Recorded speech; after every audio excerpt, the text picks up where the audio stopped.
Minutos y por supuesto que tenemos que hablar de lo que está ocurriendo en el mundo. Lo conversábamos fuera de micrófono ahora con el Feña, un tema que va a dar para largo, pero que el fin de semana nos sorprendió al mundo entero, y esta es una aldea global, así se llama este programa, así que por supuesto nos vamos a hacer cargo de todo lo que está ocurriendo en Siria. Fernando Mendoza, historiador, como todos los martes, ¿cómo estás? Muy bien, ¿y ustedes qué tal? Bien, bueno. Agradecidos de vivir en Chile, digamos. Sí. A pesar de todo, uno observa la realidad en otros lugares y qué bueno que es estar aquí.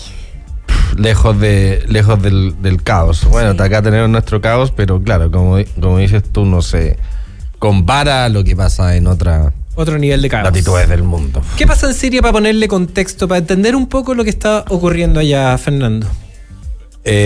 Bueno, como decía la Fran, es un hecho muy sorpresivo. Eso yo creo que es un elemento importante que nadie lo esperaba. Por la rapidez de cómo escala, ¿cierto? Sí, porque que en 15 días se terminara una dictadura como esa, que en el fondo ha estado en 13 años en guerra sobreviviendo, fue algo totalmente inesperado y por ende todavía...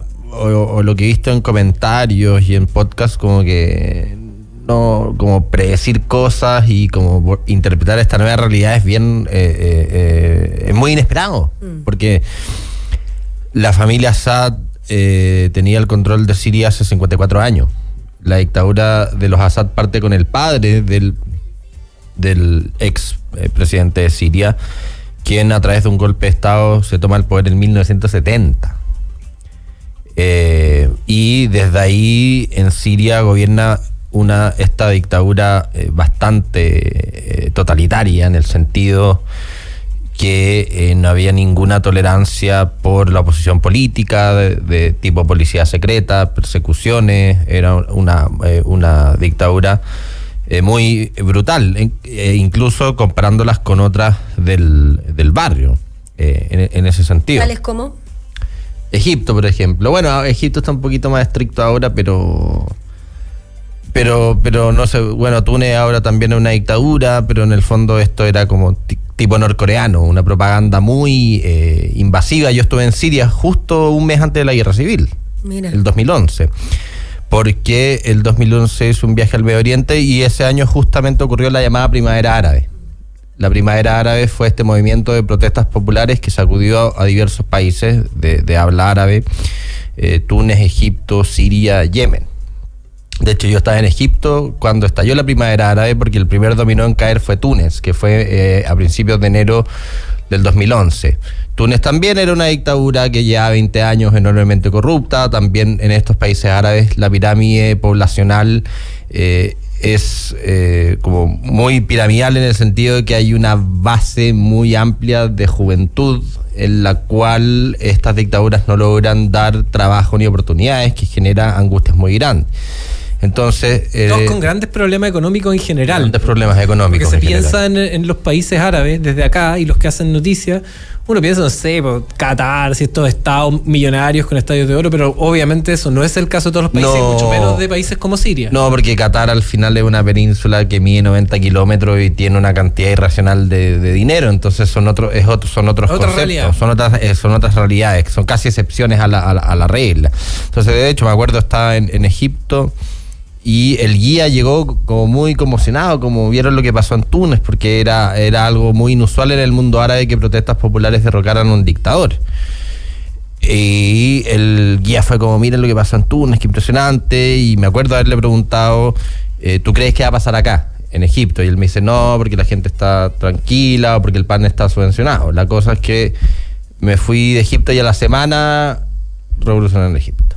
Las plazas llenas de gente, y ahí hubiese sido muy complejo estar, porque al final en el Cairo salieron millones de personas, la ciudad quedó bloqueada y turistas quedaron semanas ahí encerrados. O sea, hubiese sido algo muy complejo quedarse ahí. Después fuimos a Siria, y en Siria también la misma pregunta a la guía, ¿tú crees que puede pasar esto acá? Y la guía, no, aquí todos amamos al presidente Assad, que es lo máximo, porque es un tipo como propaganda norcoreana en ese sentido, como muy ese es muy este presidente Assad, o sea, este expresidente Assad, el hijo de Hafez, quien fue que toma el poder en el año 70, y después lo mismo, en marzo del 2011 empiezan protestas en Siria y el régimen responde con mano dura y eso detona en una guerra civil extremadamente compleja porque de a poco se empiezan a meter distintas potencias. Primero Siria es apoyada por Irán y particularmente Hezbollah, que sería este grupo que está en el Líbano. Por otra parte, Turquía entra por el norte, después Estados Unidos también interviene porque surge el ISIS, entonces se empieza a convertir en una guerra extremadamente compleja, en donde en los primeros 5 años Assad incluso tiene un riesgo de ser derrocado, y no es derrocado finalmente porque Rusia entra, Putin entra. Putin, más que con soldados, con fuerza aérea, y a través del apoyo ruso, Assad logra recapturar una parte más importante del territorio, y así la situación se había quedado desde el 2017-2018, o sea, habían algunas zonas en el norte en donde habían estos grupos de oposición, principalmente los más potentes es el Ejército Nacional Sirio, que es un ejército financiado por Turquía, y también surgen estos grupos fundamentalistas islámicos del corte de Al-Qaeda. Pero la cosa se había mantenido más o menos estable en el sentido que Assad había logrado recuperar gran parte del país. Entonces, por eso fue muy sorpresiva esta caída de un régimen que había mantenido el poder por 54 años, se aparentaba estar muy sólido en el mando. Entonces, esta situación de que Assad escapara a Moscú es algo totalmente, fue algo muy sorprendente, y también muy sorprendente porque las consecuencias que esto conlleva podrían cambiar fuertemente la estructura y el balance de poder en la región. Fernando, ¿esto tiene que ver algo con lo de Israel, Irán y todo? Pues uno supone que entra en ese dominó, como decís tú también, ¿pues cierto? Totalmente, sí. La principal razón de por qué cae el régimen sirio es porque estos dos principales grupos de oposición, que son el Ejército Nacional Sirio y estos grupos fundamentalistas islámicos, se unen. Pero el que más empuja es este grupo llamado HTS, que era parte de Al-Qaeda, que es un grupo fundamentalista islámico sunita. Entonces, este grupo a principios de diciembre empieza a hacer esta ofensiva para atacar a Siria, y llegaron a Alepo, que es la ciudad más grande, la botaron y fueron pasando hasta la capital sin ningún tipo de resistencia, lo que refleja que el ejército del Estado sirio no peleó, lo cual esto lleva a sugerir que la razón principal de la que Assad está en el poder no era por su ejército, era por ayuda de otras fuerzas, y la fuerza más importante en sostener a Assad era Hezbollah. Y Hezbollah, como vemos, ha sido gravemente disminuido en sus capacidades por el ataque de Israel. Entonces, al Hezbollah estar muy disminuido, no pudo ejercer resistencia, por ende el Ejército Nacional Sirio no existía, que era lo que creía la otra fuerza, era que Rusia, Irán y Hezbollah, que en el fondo el ejército sirio iba a lograr hacer algún tipo de contención, pero demostró que este tigre, que era el dictador Assad, era de papel, porque esta ofensiva, ni ellos, ni siquiera los propios islamistas esperaron llegar a más con 15 días, porque como les comentaba, este régimen está hace 54 años y está hace más de 12 años batallando por su supervivencia en una guerra, como vimos, muy compleja y en donde se interceptan bastantes potencias y países e intereses. Feña, ¿cómo continúa ahí? Rodri te preguntaba respecto a estas uniones, a estos lazos que observamos con otros países, pero cómo continúa también, tú lo mencionabas ahí, el vínculo con Moscú, que es donde se encuentra en estos momentos Bashar al-Assad. Claro. Al final también se achaca harto en la prensa que Rusia es como Rusia es más que el principal derrotado, demuestra la debilidad de Rusia, pero más bien el tema importante aquí es Hezbollah, que era la fuerza más importante y que no pudo proteger a Assad finalmente. Y en el caso de Rusia interviene en Siria el 2015 porque Rusia percibe que si Assad es derrocado, cuando un dictador es derrocado, se genera un vacío de poder y este vacío de poder genera aún más desorden. Entonces la razón de por qué entra Siria era porque obviamente también Estados Unidos quería derrocar a Assad, porque en la estrategia de Estados Unidos, particularmente de la CIA desde el fin de la Segunda Guerra Mundial, es derrocar a los gobiernos que no nos gustan. Y eso pasó en Chile en el año 70. Cuando gana Allende, hay un intento de la CIA por evitar que Allende asumiera. Finalmente esto no ocurrió así. Pero el tema que de por qué Rusia interviene en Siria finalmente lo hemos reflejado en otros casos de estudio en la región. Por ejemplo, si ustedes recuerdan, en la guerra de Irak en 2003, cuando Estados Unidos invade, derroca a Saddam Hussein, y este vacío de poder genera que distintos grupos tengan interés de tomarse el poder y genera a su vez guerras civiles. Lo mismo pasó con Gaddafi en Libia, que también era una dictadura muy potente. Gaddafi había estado 40 años en el poder, es derrocado y lo mismo. Gaddafi es derrocado, los grupos de oposición confluyen, dicen que van a hacer elecciones, dicen que van a hacer una nueva constitución, y a los 2, 3, 4 meses se terminan peleando entre ellos.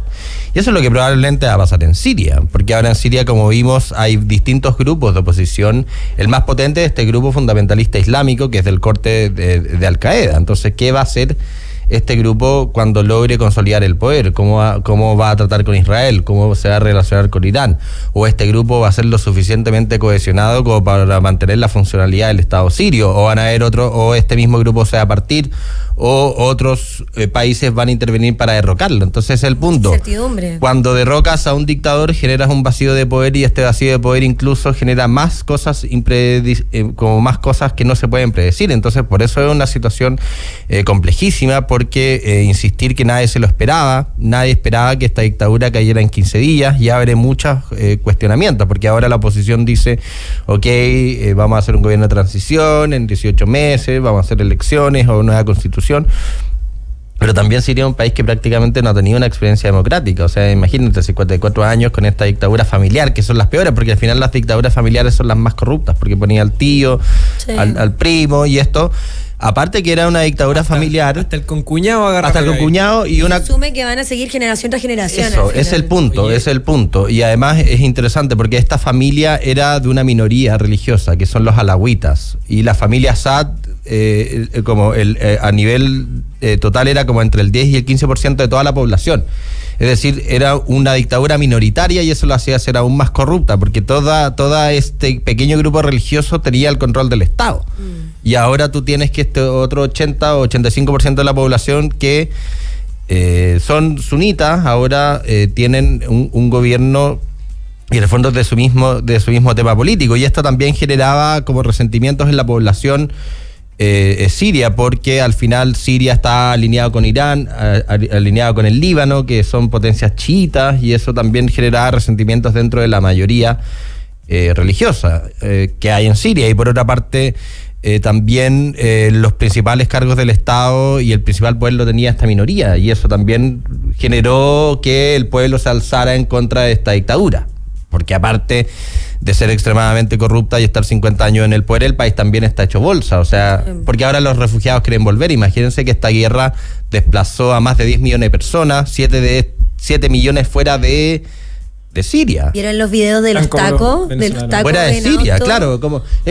Una cosa como Venezuela. Y también acuérdense ustedes una cosita antes también de cómo esta guerra siria también tuvo consecuencias inesperadas, porque durante la guerra civil siria, más de 1 millón de sirios llegaron a Europa refugiados. Acuérdense que Merkel decidió aceptarlo, sí, y esta llegada de los refugiados provocó el surgimiento de la ultraderecha, que ahora cada vez está aumentando más. Entonces también esta inestabilidad de Siria, que ha sido un foco desde el 2011, solo amenaza con aún más profundizarse y con consecuencias totalmente impredecibles para el mundo. Eso te iba a comentar, porque si uno marcara con un pin, ¿no?, como un lugar estratégico en el mundo, en el mapa me refiero, ese lugar sería Siria. Siria Exacto. Está al lado de Europa, está al lado de la bota de Italia, y es un punto estratégico de tránsito porque tiene costa en el mar Mediterráneo. Exacto. ¿Cierto? Al mismo tiempo es como un lugar perfecto entre el triángulo entre África, Asia Totalmente. Y Europa. Entonces, por eso le interesa también a los rusos. Los rusos tienen base aérea ahí, y por eso también le interesa a Estados Unidos. En el fondo es un lugar en donde se habla decían que el gobierno de Irán pasaba armas, cierto dinero, qué sé yo. Pero obviamente. Ahora se habla que pasa gas por ahí, pasan cosas muy valiosas. Es cosa de ver el mapa, pues al final para Irán era clave tener a Siria, porque a través de Siria le entregaba armas a Hezbollah, y finalmente la estrategia de Irán desde la Revolución Islámica del año 79 es oponerse a Israel. Entonces lo primero que hacen los iraníes es aliarse con Siria, y a través de Siria pueden llegar al Líbano, y en el Líbano se crea Hezbollah en los 80, y a través de Siria le entregan armas. Por ejemplo, para la guerra civil siria, Hezbollah fue fundamental para sostener a Assad. Entonces ahora no tienes tú esa pasada. O sea, Hezbollah ya no puede... Se cerró esa puerta. Se cerró esa puerta. Y esa puerta ahora puede estallar en una guerra muy grande que puede empezar a desparramarse para todos lados también. Feña, y Trump, que ya le queda poquito para asumir, ¿qué monos pinta en esto en medio del cambio? Por eso, todavía... Por sus vínculos, digo, con Rusia, al final es un ente muy diferente a lo que está ahora, que es Biden. Estados Unidos le interesa Siria. O sea, Estados Unidos, pero claro, Biden, ¿cuál es la diferencia con Trump? No sé si le interesa mucho Siria. El tema es Irán. Ahora, ¿cómo va a reaccionar Irán? Porque aparentemente Irán también ha mostrado señales de querer acercarse a Estados Unidos y llegar a algún tipo de acuerdo, pero Biden se ha negado totalmente. Entonces, quizás Trump ahora tiene una oportunidad bastante interesante de Irán en esta debilidad regional, a llegar a algún tipo de acercamiento en donde Irán no haga la bomba nuclear y se aseguren que se saquen las sanciones, Irán pueda revivir. Entonces es interesante porque Estados Unidos con Trump podría dar como este golpe de política exterior bastante inédito, porque consideramos que la política exterior de Biden ha sido un total desastre, o sea, ha sido patética, o sea, financia un genocidio en Gaza, después se sale de Afganistán de una manera humillante, después financia esta guerra de Ucrania que no ha llegado a ninguna parte. Entonces ahí Trump tiene una opción, pero el tema también es quién va a mandar Siria, y si esta gente que manda Siria se va a poner de acuerdo y Siria va a estallar nuevamente en una guerra civil, que puede ser incluso más cruenta que la que acaba de pasar. Y que impresionantemente Trump está teniendo como, sin todavía asumir estas posibilidades de cambiar su gobierno.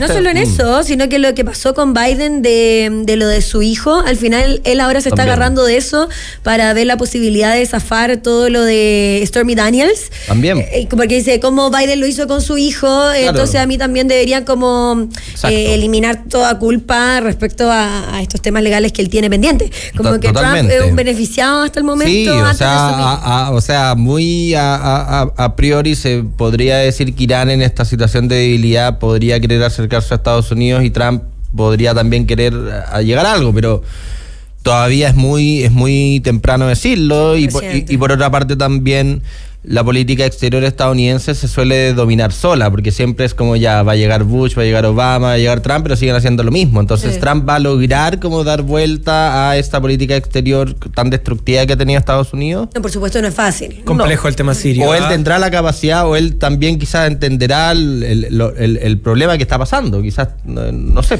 Pero... ¿Y queda resistencia antes que se nos vaya el tiempo? Porque ya queda muy claro la exposición que hiciste tú, Fernando. El expresidente de Siria sale escapando a Moscú, ¿cierto? Llegan como sus enemigos y entran así como Pedro por su casa sin incluso tener conflicto. Sin resistencia. Actualmente, pensando en la guerra civil que tú enunciabas, ¿hay alguna resistencia? ¿Hay gente que está ahí como pidiendo que vuelva el...? No. O sea, es como...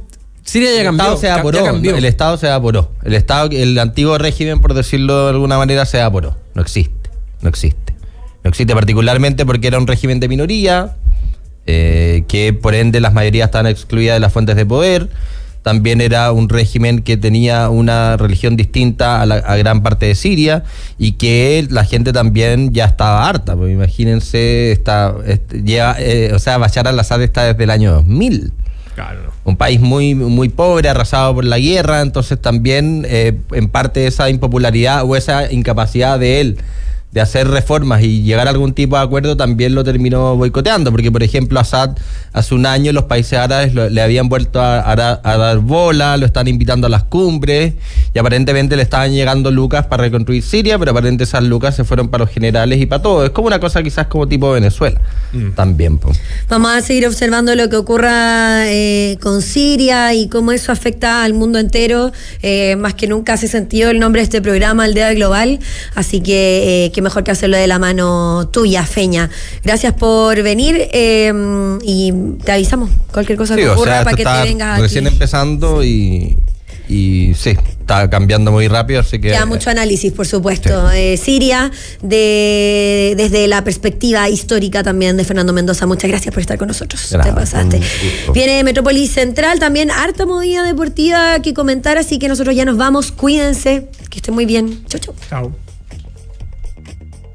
Esto fue AEA Global. Nos volvemos a encontrar en un nuevo capítulo del programa que nos conecta con las tendencias del mundo. Quédate en La Clave, en minutos, toda la actualización del deporte en Metrópolis Central. 92.9, La Clave me escucha. Mindu presenta Historias de Casa. Esta es una de las tantas veces que a Javier lo retaron por andar descalzo.